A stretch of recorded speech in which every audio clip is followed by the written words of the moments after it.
السلام علیکم ورحمۃ اللہ وبرکاتہ۔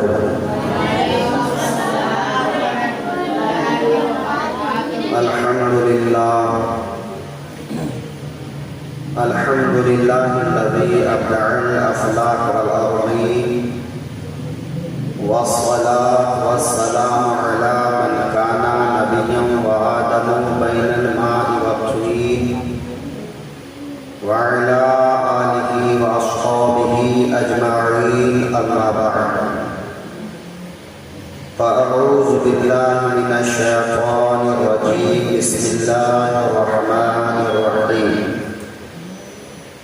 یا ایہا الذین آمنوا اتقوا اللہ وکونوا مع الصادقین۔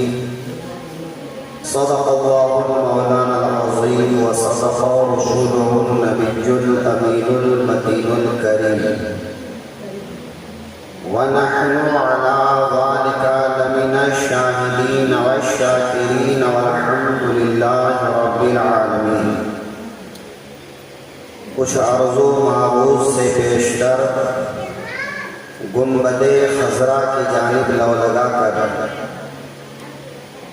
سبز گنبد کی چھاؤں میں آرام فرمانے والے آقا، لمبے لمبے ہاتھوں سے بھیک دینے والے داتا اور مولا حضرت محمد مصطفیٰ صلی اللہ علیہ وآلہ وسلم کی بارگاہ میں درود و سلام کا نذرانہ محبت پیش کریں۔ اللہم صلی علی سیدنا مولانا محمد وآلہ وسلم، صلاۃ و سلام علیک یا رسول اللہ صلی اللہ تعالی علیہ وآلہ وسلم۔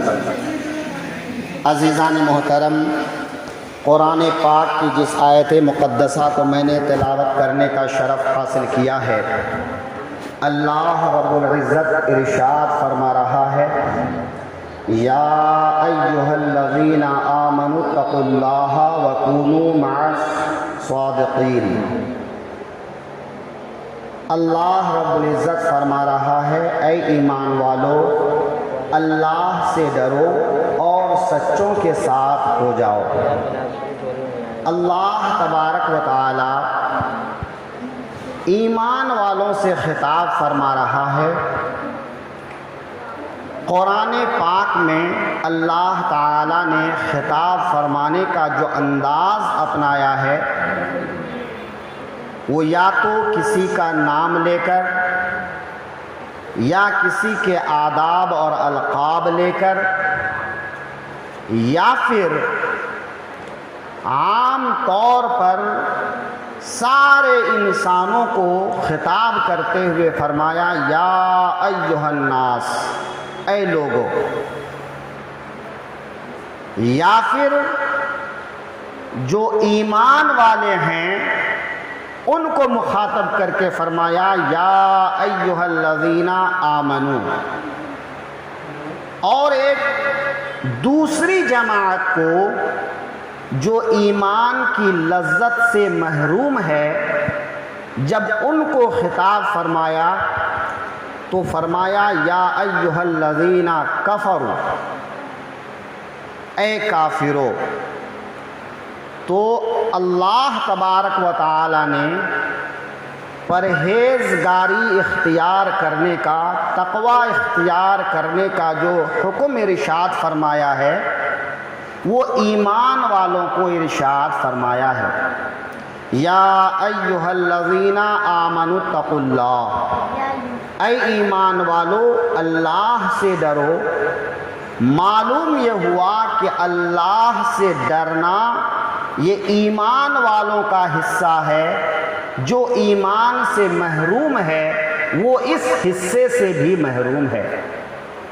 تو ہمیں اپنے نصیب پر ناز کرنا چاہیے کہ اللہ نے ہم کو ایمان والا بھی بنایا اور اس سے ڈرنے والا بھی بنایا۔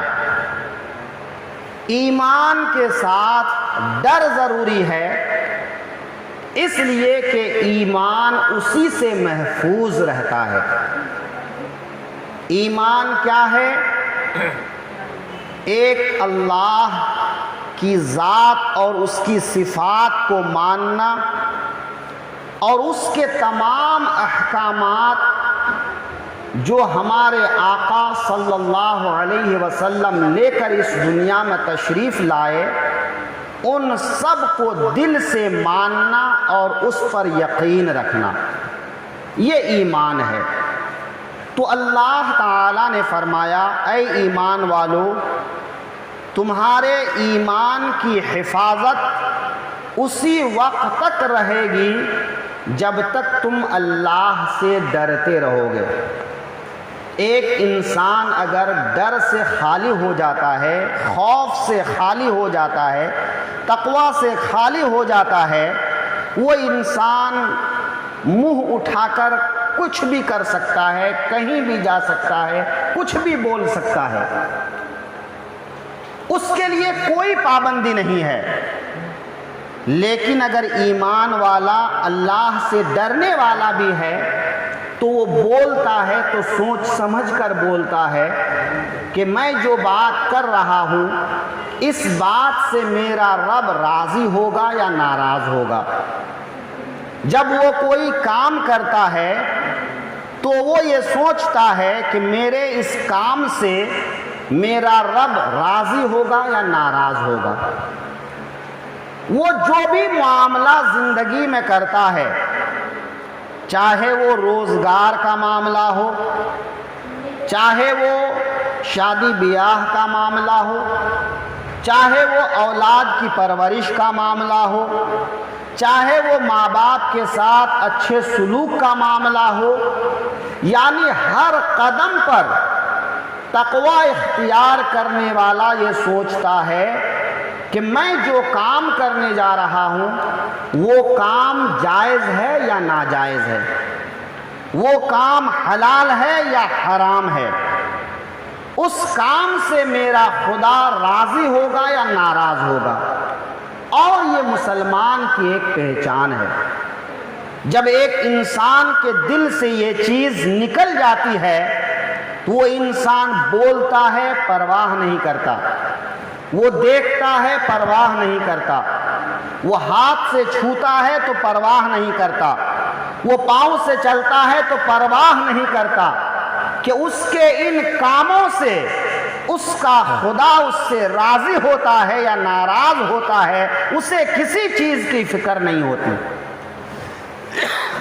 لیکن اللہ فرماتا ہے، اے ایمان والو، تمہارے اندر ایمان کی خوشبو اگر باقی رکھنا ہے تو تمہارے دل میں ڈر ہونا ضروری ہے۔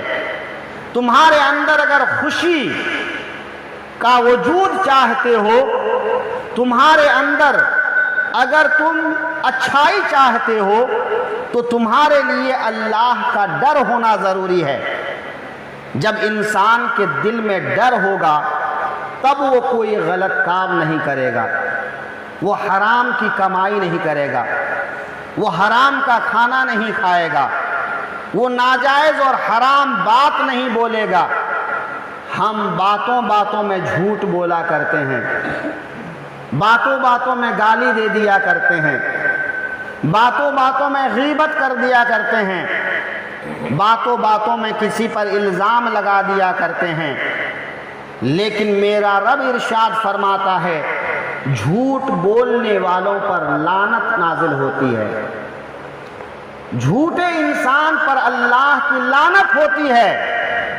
تو آپ دن میں جتنی بار جھوٹ بولتے ہیں اتنی بار اللہ کی لعنت ہوتی ہے۔ اللہ کی لعنت کا مطلب یہ ہوا کہ اللہ کی رحمت سے دور ہو جاتے ہیں۔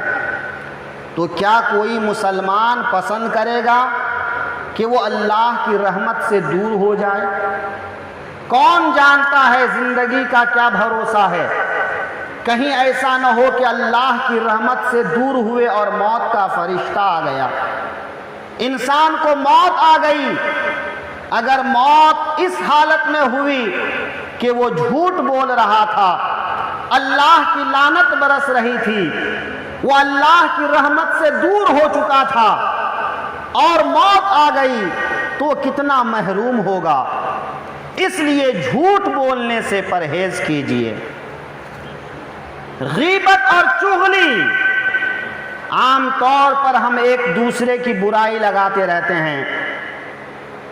اگر وہ برائی اس کے اندر ہے اور آپ کے پاس طاقت ہے کہ آپ اس کے سامنے کہہ کر اس کو منع کر سکتے ہیں کہ بھائی یہ بات غلط ہے، اس کام کو مت کرو، اگر وہ آپ کی بات مان جاتا ہے تو آپ کو بھی ثواب ملتا ہے، اس کو بھی ثواب ملتا ہے.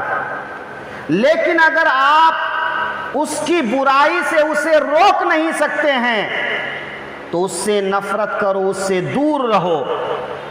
اگر آپ اس کو برائی سے روک بھی نہیں سکتے، اس کی اصلاح بھی نہیں کر سکتے، لیکن 10 آدمی کے پاس بولتے پھرتے ہیں وہ ایسا ہے، وہ ایسا ہے، وہ ایسا ہے، تو جانیے کہ جب جب آپ غیبت کرتے ہیں، چغلی کرتے ہیں، تو میرا رب ارشاد فرماتا ہے جو انسان چغلی کرتا ہے، غیبت کرتا ہے، وہ انسان اپنے مرے ہوئے بھائی کا گوشت کھاتا ہے.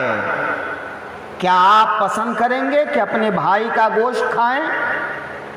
انسان کا گوشت حرام ہے نا، تو ایک تو حرام کھاتے ہیں، پھر حرام دور کا نہیں اپنے بھائی کا کھاتے ہیں، اور پھر بھائی کا ہی نہیں مردہ بھائی کا گوشت کھاتے ہیں. تو ایک غیبت نے آپ کو کہاں کا رکھ چھوڑا کہ آپ نے حرام گوشت بھی کھایا، آپ نے اپنے بھائی کا گوشت کھایا، آپ نے مردہ بھائی کا گوشت کھایا. تو میرا رب فرماتا ہے وَلَا يَغْتَبْ بَعْضُكُمْ بَعْضًا، اے ایمان والو بعض مومن کی غیبت نہ کیا کرے. اس کی ایک مثال دوں. میرے آقا صلی اللہ علیہ وسلم کی بارگاہ میں ایک خاتون آئیں. میرے آقا کی بارگاہ میں عورتیں بھی آتی تھیں، مسئلے مسائل پوچھ کر جاتی تھیں. ازواج مطہرات بیٹھی ہوتی تھیں اور ازواج مطہرات کے سامنے بات چیت کر کے وہ اپنے گھر کو چلی جاتی تھی. ایک خاتون رسول اللہ صلی اللہ علیہ وسلم سے مسئلہ پوچھ کر گئیں. ان کے جانے کے بعد حضرت عائشہ، تمام مومنوں کی ماں، میرے آقا کی سب سے پیاری اور چہیتی بیوی، انہوں نے ہنستے ہوئے میرے آقا سے فرمایا حضور دیکھیے تو کتنی موٹی عورت ہے. تو میرے آقا ارشاد فرماتے ہیں اے عائشہ تمہارے منہ سے گوشت کھانے کی بدبو آ رہی ہے. اے عائشہ تمہارے منہ سے گوشت کھانے کی بدبو آ رہی ہے. تو حضرت عائشہ نے عرض کیا یا رسول اللہ میں نے تو ابھی گوشت نہیں کھایا، پھر میرے منہ سے گوشت کی بدبو آنے کا کیا مطلب ہے؟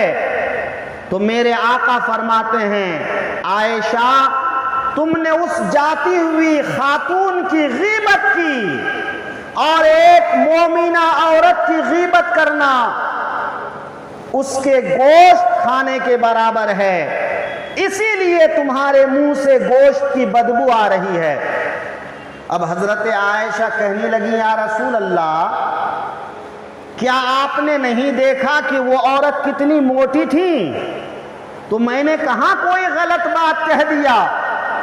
تو میرے آقا فرماتے ہیں عائشہ اگر یہی بات تم اس کے سامنے کہتی تو اس کو تکلیف ہوتی، لہذا تم نے وہی بات اس کے پیچھے کہا تو یہ غیبت ہے. اور اگر وہ بات اس کے اندر نہیں ہوتی اور تم وہ بات کہہ دیتی تو وہ بات غیبت نہیں بلکہ وہ بات بہتان ہوتی، الزام ہوتی. تو تم نے بہتان نہیں لگایا، الزام نہیں لگایا، لیکن تم نے غیبت کی. اس واقعے سے سمجھ میں آیا کہ ایک مسلمان کو کسی مسلمان کی غیبت نہیں کرنا چاہیے. اسی طرح ہزاروں مثال ہیں کہ ایک مسلمان کو ہر قدم ڈرتے رہنا چاہیے کہ اس سے کوئی گناہ نہ ہو جائے. ہر قدم سوچتے رہنا چاہیے کہ اس سے اس کا خدا راضی رہے، اس کے رسول راضی رہیں. اس کے خدا اور رسول ناراض نہ ہو جائیں اس سے، اور یہی تقوی ہے، یہی پرہیزگاری ہے۔ اور میرا رب ارشاد فرما رہا ہے، اے لوگو تقوی اختیار کرو، پرہیزگاری اختیار کرو۔ پرہیزگاری اختیار کرنے کے لیے ضروری ہے کہ اچھے لوگوں کی صحبت اختیار کرو، سچے لوگوں کی صحبت اختیار کرو، اچھے دوست بناؤ، سچے دوست بناؤ، جو اچھا کام کرتا ہو ایسے لوگوں کے ساتھ اٹھنا بیٹھنا رکھو، جو برا کام کرتا ہو اس کے ساتھ میں اٹھنا بیٹھنا مت رکھو، اس لیے کہ تم جیسے لوگوں کے ساتھ دوستی رکھو گے تمہارا حساب و کتاب بھی ایسے لوگوں کے ساتھ ہوگا۔ میرے آقا ارشاد فرماتے ہیں، الناس علی دین خلیلہ، انسان اپنے دوست کے دین پر ہوتا ہے، لہذا دوست اچھا بنائیے، دوست سچا بنائیے، اور سچوں میں سچا اللہ کے اولیاء ہیں، اچھوں میں اچھا اللہ کے اولیاء ہیں۔ میرے رب کے ارشاد کے مطابق رب فرماتا ہے سچے لوگوں کے ساتھ ہو جاؤ، یعنی اولیاء اللہ کے ساتھ ہو جاؤ، صالحین کے ساتھ ہو جاؤ، بزرگوں کے ساتھ میں ہو جاؤ۔ جب تک تم ان بزرگوں کے ساتھ میں رہو گے تم کو نصیحت حاصل ہوتی رہے گی، اور جب تم اکیلے ہوگے تو ان کی نصیحت یاد آئے گی اور تم برائی کے راستے سے بچتے رہو گے۔ لہذا اچھے لوگوں کا ساتھ رہنا چاہیے، برے لوگوں سے بچنا چاہیے۔ آج اس بات کی سخت ضرورت ہے کہ مسلمان اپنے اندر اچھائی پیدا کریں، اپنے اندر پرہیزگاری پیدا کریں، اپنے اندر تقوی پیدا کریں، اور وہ گناہ کے راستے سے بچیں۔